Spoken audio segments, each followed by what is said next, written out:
It's mind-boggling to me today that you've got these two very high-profile murders, Tupac and Biggie, and we don't know who did either of them. They were nowhere near their peaks, and they were already so great. Biggie was one of the best to ever hold a mic, if not the best. Just to hear that voice just gives you the attitude of New York. This is where Biggie lived. This is where it all began. Brooklyn, it was crazy back in the day. It was like the Wild Wild West. It was a lot of pap, pap, pap going on wherever you go.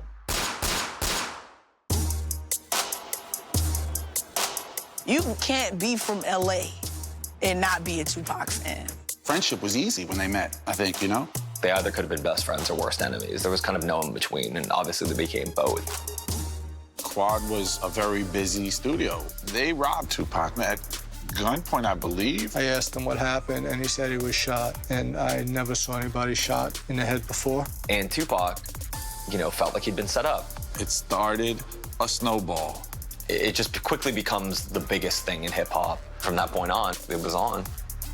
This is a very important part of L.A., and sadly, it's the tragic place where Biggie Smalls was murdered right here.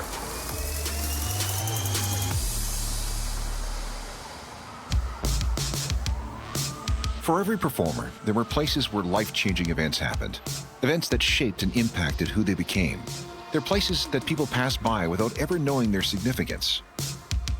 For Tupac Shakur, it happened here, an anonymous stretch of abandoned train track in Los Angeles, and the Quad Studios in Manhattan, where he nearly lost his life in 1994. For Biggie, it was Fulton Street and the four corners of Bedford and Quincy in Brooklyn, where he learned his trade, and the intersection of Fairfax and Wilshire in Los Angeles, where he was tragically gunned down on March 9, 1997.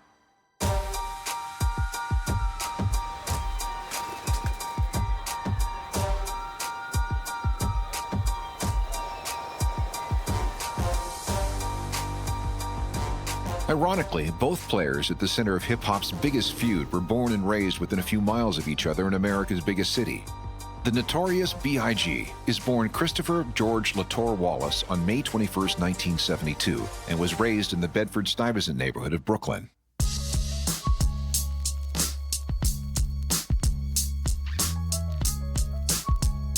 Jeff Weiss is the author of Tupac vs. Biggie, an illustrated history of rap's greatest battle. Biggie, rapper from Brooklyn, very much the iconic Brooklyn rapper. Juicy is one of his most iconic songs. It talks about, you know, Super Nintendo, Sega Genesis. When I was dead broke, I couldn't picture this, but like that wasn't true. He actually had 2 video game systems in his house, and he used to charge kids like a nickel or a quarter to play on his video game systems.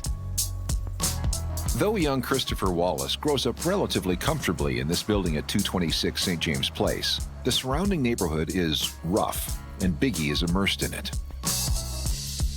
DJ 50 Grand, one of Biggie's closest friends, remembers how rough the area was in the 1980s. We're in front of 226 St. James. This is where Biggie lived.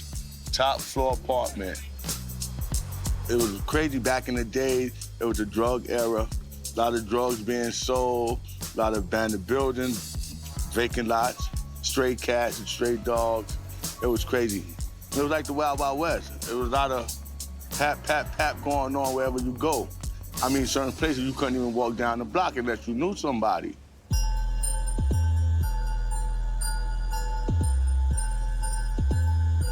Dime a Dozen is a Brooklyn rapper heavily influenced by the Notorious B.I.G. Dime a dozen. I'm a product of J, Biggie, and Kane. Okay. Hotter than the car, but no conditioner on the trains. Brooklyn, New York is our hometown. So, you know, gang activity was big in the city, just gun violence. There's a lot of abandoned buildings, crack houses, and it was gritty out here. It was gritty. Nothing like today. Chris Epting is an acclaimed author and expert on pop culture landmarks in America. Bedford-Stuyvesant is a really important place in Brooklyn. It was in the late 30s when Harlem got really crowded. A lot of African-Americans moved to Bed-Stuy, sort of populated there, and it became a very important African-American cultural center. Like a lot of urban areas as the years went on, there was a lot of crime, a lot of drugs, and a lot of rough parts of town. You know, Biggie Smalls was certainly a product of that environment, but I think when you're raised in that, you know, very, very tense sort of urban enclave, it produces the sort of art that he that he expressed, you know? It was born of the street. That was actual, that kind of street poetry was like real-time reporting of what was going on in the ghetto. Biggie's future rival is born Lassane Parish Crooks on June 16, 1971 in Harlem. When he's just a year old, his mother, a member of the Black Panthers, changes his name to Tupac Amaru Shakur. He's named after an Incan emperor that stood up against the Spanish, the last Incan emperor. So even in his name, there's like this sense of fate, mythology, you know, destiny. So he comes from this real lineage of, you know, Mutulu Shakur, Assata Shakur. His mom, for much of the 70s, actually, was, you know, getting paid to go speak at college campuses. She was a real activist. Afeni Shakur was her name, very famous in those circles.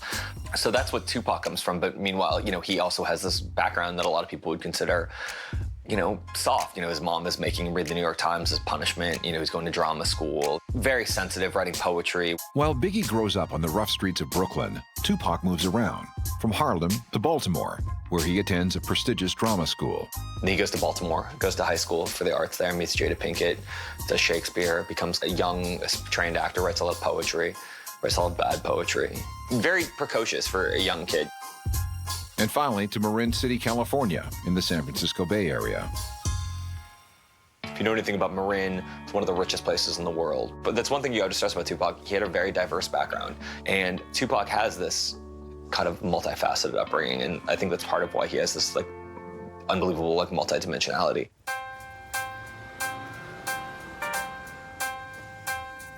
Back on the East Coast in Bed-Stuy, young Biggie gets his first job in the late 80s at the Met Food Market on Fulton Street, around the corner from his mother's apartment. Right now, we standing in front of the grocery store. Big used to pack bags in back in the day when he was younger. Wherever you was at in Brooklyn back in the day, it was crazy all over. You couldn't go certain places. So as a young guy, you stay in your hood. If you wasn't built like that, you stay in your hood. Biggie leaves his job bagging groceries for something far more lucrative, hustling drugs on the street corners of Bed-Stuy. Big left the grocery store, in my opinion, because of the fast money. The money, who don't want money? As a kid, a new pair of sneakers, to have money in your pocket to take a girl out. Who don't want that? Money changes everybody. Biggie's choice hustle spot is on Fulton Street between St. James and Washington. Mateo Capaluongo, a.k.a. Matty C., helped discover Biggie as a writer and editor at The Source magazine. Back in the early 90s, when I first moved to Brooklyn, you basically, you couldn't walk down Fulton Street without having to walk by, you know, a mob of people just posted up, selling drugs, a lot of crackheads. When I met Big in the early 90s, he was hanging out with a lot of guys that hung out on Fulton Street, sold drugs, played dice, and listened to music.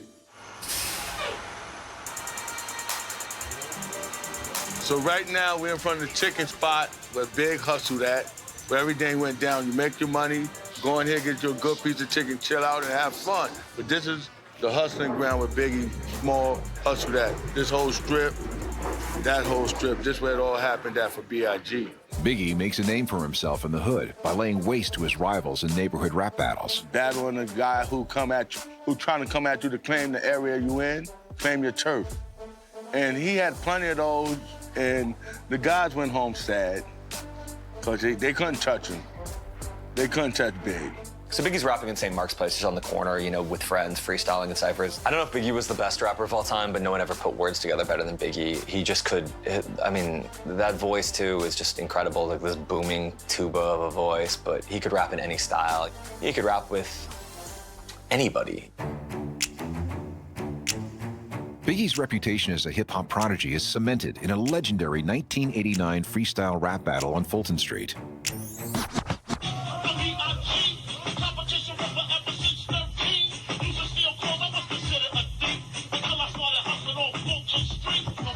It's obvious from this, the only known footage of a young Biggie in action, that the filmmakers knew they were watching history in the making.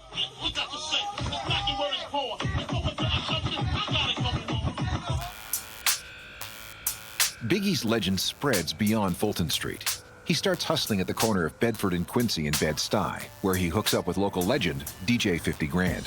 So Biggie's rapping and meets a guy named 50 Grand, who is a DJ, and there's a line where he's like, my man, 50 Grand. And you know, Biggie at this time is he's like a D-boy on the corner, he's selling drugs. We are now on the corner of Bedford and Quincy. This is where it all began. We had all 4 of these corners on lock. We was out here heavy. 24 hours, no sleep. We used to eat on this corner every day on the garbage can. This is history right here. On the corner of Bedford and Quincy is where we did that demo tape. That's what got Big signed. This is where it all began, right here. Biggie, DJ 50 Grand, and his friend Mr. C head down to 50's basement to record a demo that would make Biggie a star. The basement was the studio. That's where all the music was at. That's where after we make our money, we go to the basement, get some beer, some weed, some liquor, and play music all day and get high. We did 4 songs that day. And all my friends, they liked it. They responded to it, gave me the thumbs up. I never heard nothing like that before, like nothing that I did. Across the country, in Marin City, California, Tupac Shakur is making a name for himself. He takes his background in drama and poetry and starts rapping. He's a natural. He starts rapping and ends up meeting a woman named Layla Steinberg when he's very young. And he's like, you're going to be my manager. And she doesn't know anything about being a manager. But she does end up getting him to a man named Anton Gregory, who at the time was managing Digital Underground, which was one of the Bay Area's biggest rap groups. And then Tupac's talent is so prodigious that they just, all right, fine, you can be the roadie, you can be a backup dancer. And then, then they're like, oh, you can rap. Like, okay, like you're going to be on the song, Same Song. And that's his like official debut. From that point on, it was on. While Tupac's career is about to take off, Biggie's demo gets in the hands of Matty C, who runs the unsigned hype column in the hip-hop magazine, The Source.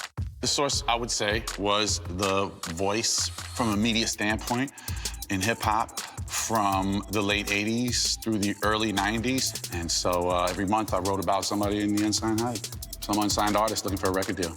Unsigned hype is, I mean, from DMX to Mobb Deep, you name it, everybody was in unsigned hype. I mean, Matty C has one of the greatest ears in hip-hop history. Matty C knows talent when he hears it, and Biggie's demo tape blows him away. I just loved what I heard, you know? It gave me a keen feel, but I also loved what Big was saying and what he was adding as well with his own voice, flow, character, word choice.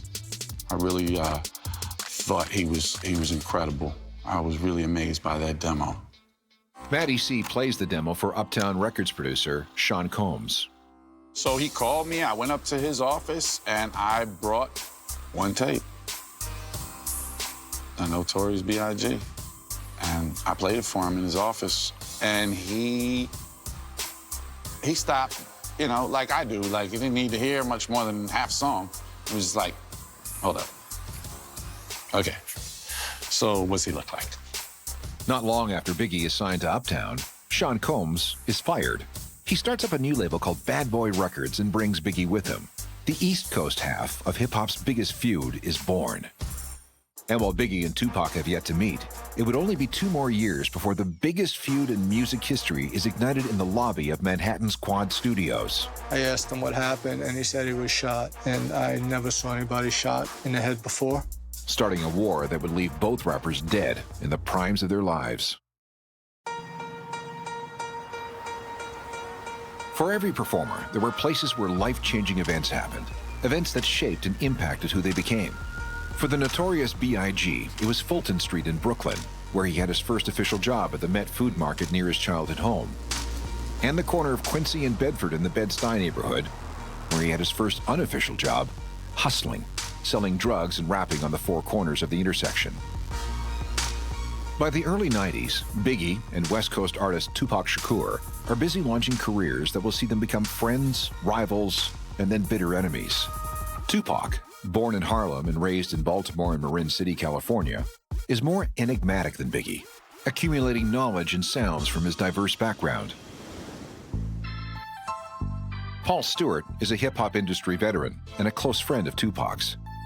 Tupac was a really intelligent guy, intellectual, I would say, you know. I was really impressed with just his passion about, like, social issues and stuff, too, you know. A deep guy, deep thinker. After cutting his teeth with the Digital Underground, best known for their novelty rap song, The Humpty Dance, Tupac breaks out on his own in 1991. He signs with Interscope Records and releases his first album, Tupacalypse Now, capturing the sounds of West Coast gangster rappers like Public Enemy and NWA.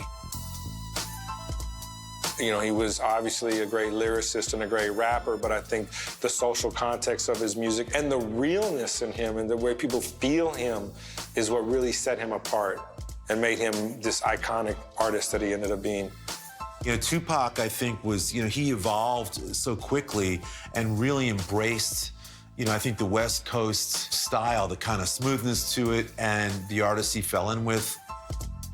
By 1993, Tupac was a bona fide West Coast superstar. He breaks into the movie game and releases another West Coast hip-hop classic. Suddenly, Tupac was everywhere.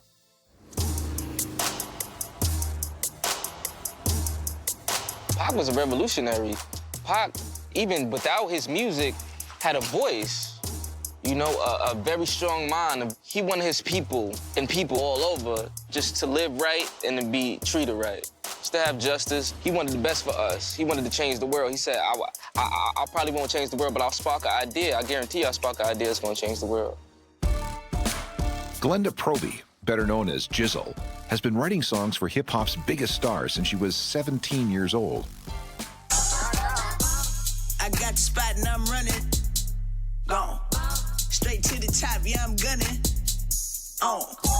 So Tupac was a huge influence growing up. He was just the first rapper that I knew of that was mainstream in telling what was really going on around us, you know, like, but in a way that was uplifting, you know what I'm saying? You can't be from LA and not be a Tupac fan. You just absolutely cannot do it. You would have to go live somewhere else. While Tupac becomes a force on the West Coast, back in Brooklyn, Christopher Wallace, a.k.a. the Notorious B.I.G., is about to cut his first single for the soundtrack to the movie Who's the Man. The song catches the ear of Tupac across the country. It did have at least one really huge influential fan, and that was Tupac. I had no idea that it was really starting to get traction outside of New York. But a good friend, Paul Stewart, he calls me, and he's in a limo driving from Los Angeles to San Francisco. He says, Matt, I'm in the car with Janet Jackson and Tupac, and they're playing your man over and over and over. Pac must have played the song 200 times. Like, literally, that's all we listened to. I obviously told Big, yo, Pac's playing your over and over. Like, you know, they both heard that they liked each other and that the other guy liked them, and so the friendship was easy when they met, I think, you know? The two future icons are enamored with each other's music, and they soon meet on the West Coast, starting a bi-coastal friendship. Pac was from East Coast, but, you know, had been on the West Coast for a long time, and so it was kind of like almost parallels, like Biggie's on the East Coast doing it, Pac's on the West Coast doing it, you know. So I think it was a natural for them to want to be friends. Biggie is out in LA, and he really wants to meet Tupac. And Tupac is okay with it. So they all come over to his place, to Tupac's place, pulls out, like, you know, a huge bag of weed from the freezer, and everyone's just like, and yeah, they kind of like became like thick as thieves from that point on. You know, they're both Geminis, and they sort of have those personalities of like the typical duality. So it's like they either could have been best friends or worst enemies. There was kind of no in between, and obviously they became both. In 1994, Tupac's legend continues to grow.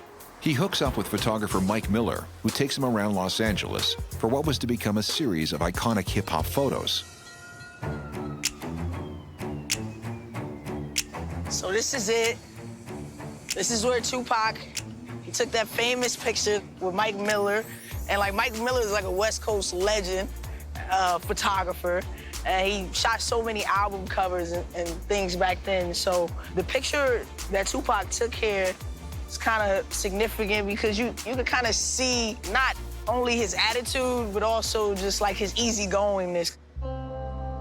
It's a beautiful thing when you could kind of just find art in like the most unlikely places in the city. This is hip hop right here. It's like the epitome of hip hop. It's taking something and that's so basic as like this warehouse wall and making it into something iconic, like a picture that'll live forever. That's what Tupac and Mike were able to do here. They made something out of nothing. Like, that's so hip hop.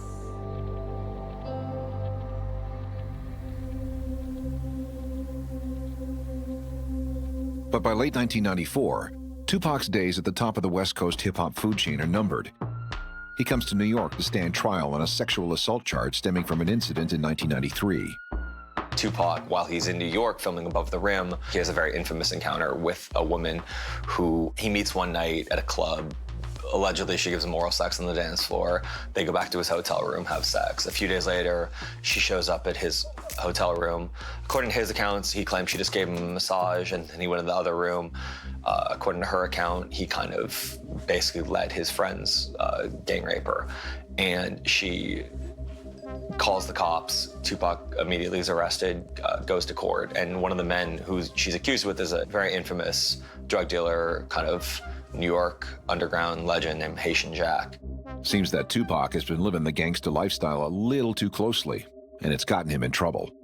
Haitian Jack, just a legendary New York underworld figure, and Tupac is enchanted by it, you know. This is the first time, I mean, he's been around like gangsters, but never quite like, you know, New York gangsters. And Tupac's dalliance with Haitian Jack is about to get him in more than just legal trouble when a trip to a New York recording studio turns violent,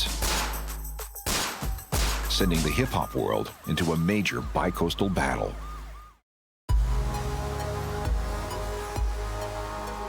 By 1994, both sides of the East Coast-West Coast rap battle were taking shape.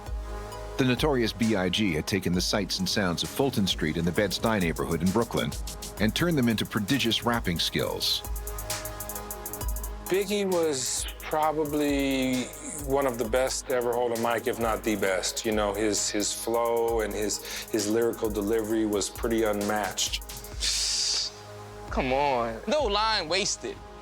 Biggie never wasted no lines. Like, everything was impactful in its own way, you know? Just to hear that voice just gives you the attitude of New York, like that rugged, like, I'm listening to Big, I could see myself back in Tim boots and some baggy jeans and a hoodie, just walking down the block, looking for if anybody got problems, watching my back. You feel me? Like, it was just that attitude, you know? Biggie's secret weapon is his associate, rising hip-hop mogul Sean Puff Daddy Combs. Together, they rule New York. I think with Biggie having Puffy, who also understood how to make like radio records, it was kind of the best of both worlds. Here you got a guy who can be super raw and street, but we can also take that energy and put him behind records that will, you know, be the singles, the radio hits and all that. Across the country in California, Tupac Shakur is at the top of his game. A legendary photo shoot in an out-of-the-way industrial area of Los Angeles, along with a killer debut album, had made him the biggest thing in West Coast hip-hop. Tupac was popular because he just was saying the real, bro. And he was so raw and authentic, and he was intelligent. If a Tupac song comes on the radio, like, say today, right? It's a beautiful day in L.A. I got a convertible, drop the top. I'm riding down, like, Crenshaw or something. It's a Live and Die in L.A. comes on. Every stoplight I hit, bro, people gonna be rapping with me. But Tupac isn't just rapping about the gangsta lifestyle. He's enmeshed in it. Tupac's relationship with New York underworld figure Haitian Jack is about to get him in a whole world of trouble. He faces serious prison time for his role in the alleged gang rape of a woman in New York in 1993. This is all about my image. Has nothing to do with me. This is all about my image. It's like MTV, all the papers, they building me up. Now they destroying me on the same image that they perpetuated. You know what I'm saying? I'm selling records. This is what I do for a living. I'm selling records. Don't get it twisted. This is not my real life. This is not how my real life is supposed to be. On November 30th, 1994, the day before the verdict is to be read in court, Tupac agrees to do a guest verse on a song by Little Sean. He's called into Quad Studios in Midtown Manhattan, where, coincidentally, Biggie and his crew are recording with his group, the Junior Mafia, in a separate studio. Quad was a very busy studio with a lot of big-name artists recording and mixing there. The night that Tupac got shot, I actually went to the Junior Mafia recording session at Quad. And I was with Biggie, Little C's, Nino, and my man Reef. They had a little balcony on Quad where we go outside and smoke on the side of the control room. We on the balcony smoking weed, and C spot Pac. He said, yo, Pac, yo, C's, what floor you on? We told him what floor, but he never made it upstairs. The look on Biggie's face when C's told him, hey, Tupac's downstairs, was like, wow, surprise. Didn't know. But hey, tell him to come up. That was the attitude. Just like that. And he pretty much upon immediately walking in sees 3 men in army fatigues. And that was like the uniform of Brooklyn at the time. David Rosner, the manager of Quad Studios, remembers the events of that night. I was putting some gear away in a closet, and somebody, you know, and the door buzzed. I said to my intern, I said, "Who is it?" And he said, "Tupac." I said, "Buzz him in, you know. What am I gonna do? Let the guy sit out in the street? It's Tupac."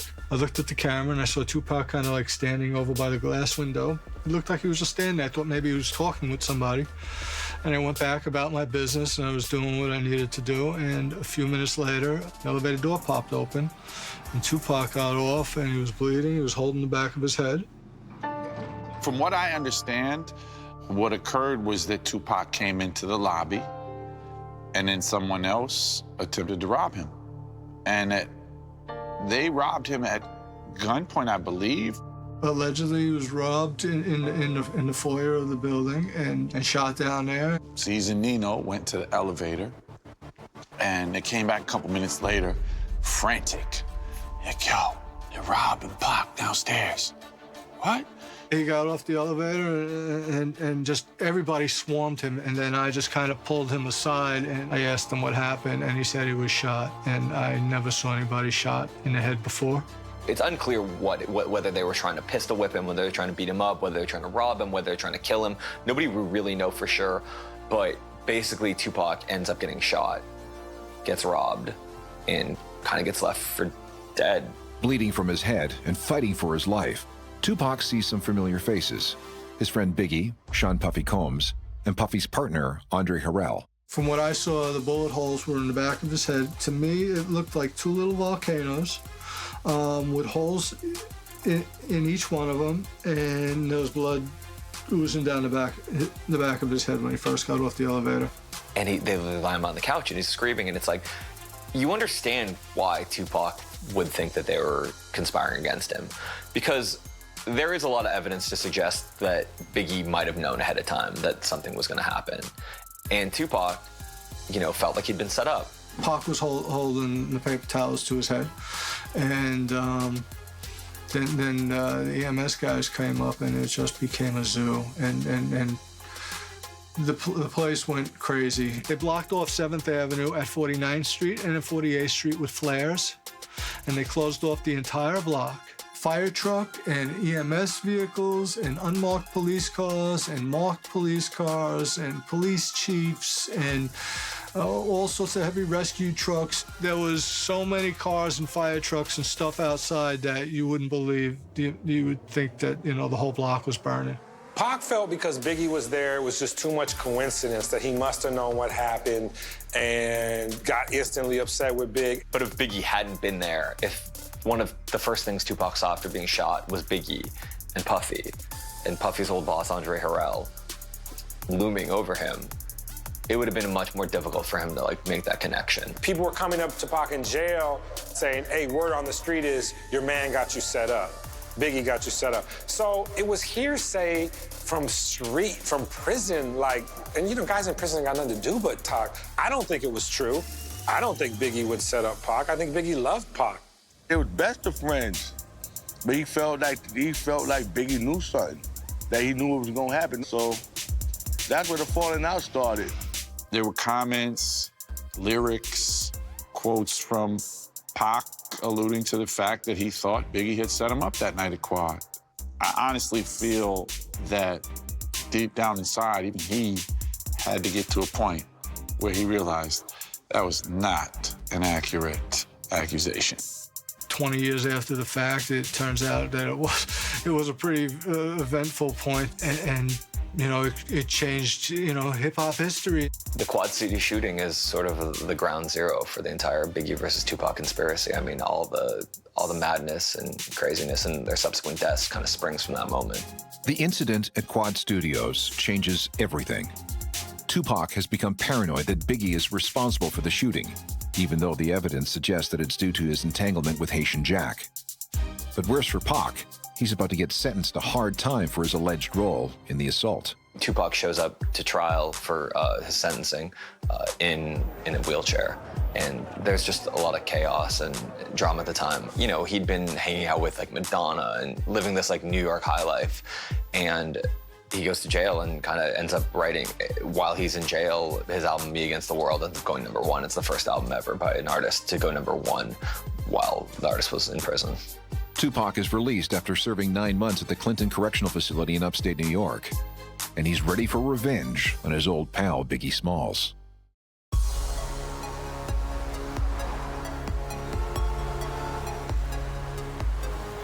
'90s hip-hop kingpins Notorious B.I.G. and Tupac Shakur were each a product of their respective backgrounds.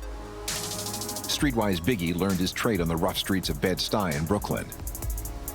Tupac, more of a chameleon and more theatrical than Biggie, moved from New York to Baltimore, to the Bay Area of California, immersing himself in drama programs before turning to hip-hop.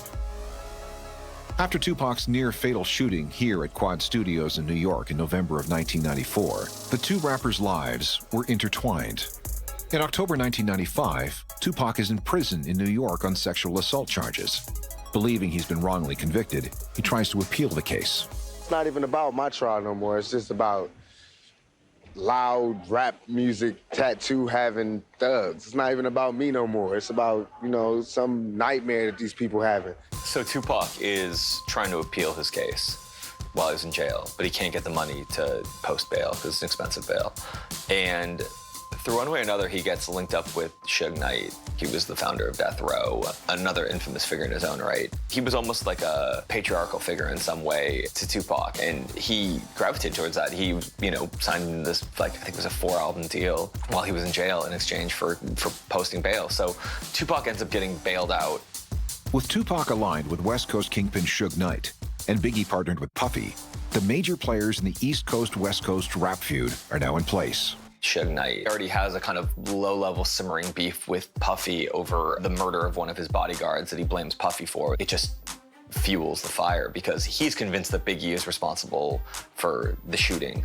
Biggie appears to take a direct shot at Tupac when he releases a song called Who Shot Ya in the aftermath of the Quad shooting. Biggie famously said Who Shot You was not about Tupac. He said it was written before the Quad City shooting, but why release that? What I do know is that there was a point when I think Tupac was suspecting that this song was about that night. And the song was recorded before the Quad shooting occurred, if my memory is correct. I believe that there was a point where deep down inside Tupac realized that that was not the case.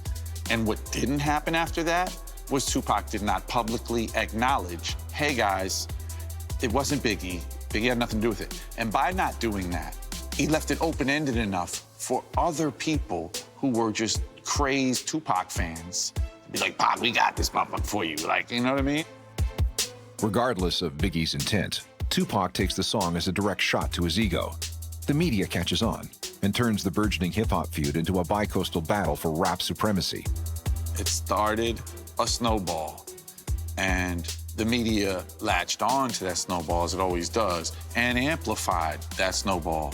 And so the media, you know, the source as well, just kind of takes off on this idea of a coastal rivalry. And it got out of control really fast. It sets up this kind of bizarre East-West rivalry, these two different styles that are being played out with real bullets. People were dying over this, getting shot over this, to a point where it cost the two biggest names in the genre their lives. I think the East Coast, West Coast thing was something perpetuated by the media. And, you know, it just made for good headlines. But I think what happened between them was just probably miscommunication, misunderstanding. Like I said, I think if they lived longer, they would have got past it. With the media turning the rivalry into front-page news, things start to escalate beyond anyone's control. Tupac begins gathering dangerous allies on the West Coast. He has all of the Death Row people. He has California Love, which is, you know, the biggest song ever. He felt he was invincible. And meanwhile, you have Suge Knight, who's running Death Row with all these off-duty police officers that are your security, tons of bloods. Just, I mean, it's madness. It's famously madness, you know. Tons of money coming in, tons of money going out. You know, everyone's carrying guns. Everyone feels that they're above the law, because they were. And On the other coast, you know, Biggie and Puffy aligned themselves with Crips whenever they'd come out to LA because for their own protection. And that only fuels the fire. I mean, it's just craziness.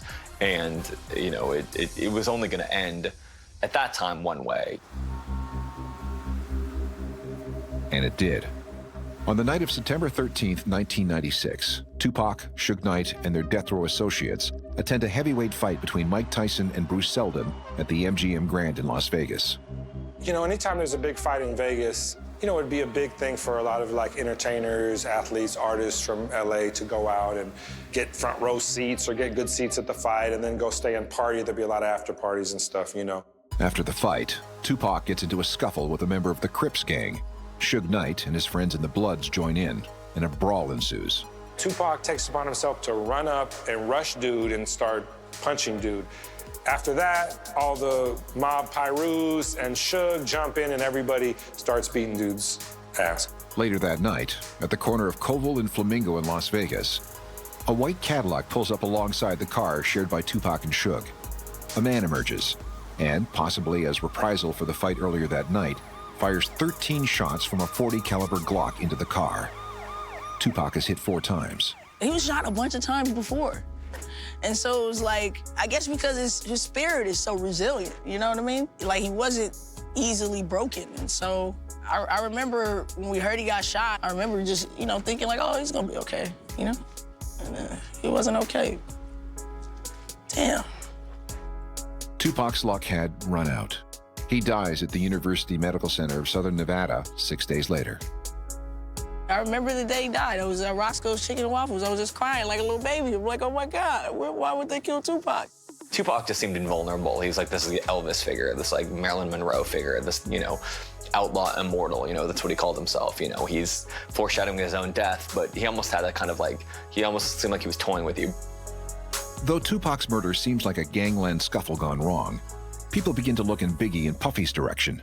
I think Biggie was kind of shook. I mean, I think everybody was kind of shook. I mean, I think a lot of people viewed Pac as kind of this like Superman guy. He had been shot on a couple occasions already that was known about and had come back okay. But no matter who was responsible for Tupac's murder, and the case is unsolved to this day, it was clear that Biggie's number was going to get called next. It happened right here. This is where the Impala pulled up alongside Biggie's truck and murdered him. In a murder that would be eerily similar to his musical rivals.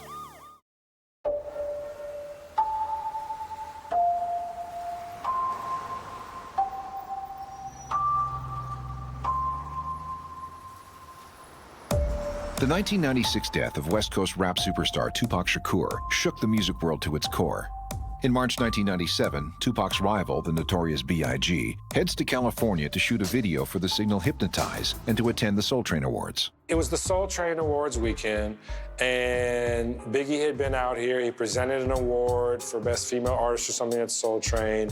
And, you know, you could tell that there was a lot of funk for him out here if you watch that video because a lot of people are booing, which is crazy to me. But, you know, he had a lot of people people bought into that whole East Coast, West Coast thing. So there was definitely like, you know, drama for him in LA.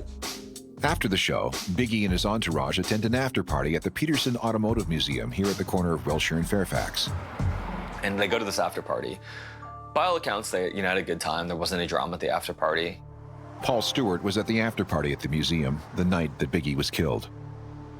I got there, I want to say like around 11-ish, and I do remember a very sketchy vibe outside the party and some kind of weird people around. We are in a very important area of LA. Fairfax Boulevard is one of the lifebloods of LA. And sadly, it's the tragic place where Biggie Smalls was murdered right here. So the entrance to the party was over here, and that's also where the cars were coming out. So Biggie's entourage cars came out from that parking lot right there. There were 4 of them, and they pulled out to this intersection right here. As they were leaving, Puffy was in a Suburban in front of Biggie and the other 2 cars. Puffy went through the light, kind of made the light, where the other cars got stuck at the light. After they got stuck at the light, shortly after, a dark Impala pulled up alongside the 3 cars, and an unknown assailant with a 9mm handgun fired multiple shots into Biggie's passenger door, killing Biggie on sight, basically. Christopher Wallace is pronounced dead at 1:15 a.m. at the Cedars-Sinai Medical Center, less than 2 miles from the site of the shooting. He was 24 years old. An incredibly sad day for hip-hop and for music. We lost one of our greatest stars ever that day, tragically for no reason. I get the wire, Big got shot in L.A., and the whole house broke down crying. I was hurt. I ran to Mr. C crib. He come to the door crying. I came to Miss Wallace. She was already on a flight out. It was just a sad time for me. I lost it. I broke down, cried hard off for like 2 days. Well, when Biggie was killed, I was visiting my father in D.C., who was dying of cancer. And my mother and my girlfriend at the time woke me up early that Sunday morning to let me know what happened. I didn't think I would cry. I was still young, you know, just hard-headed.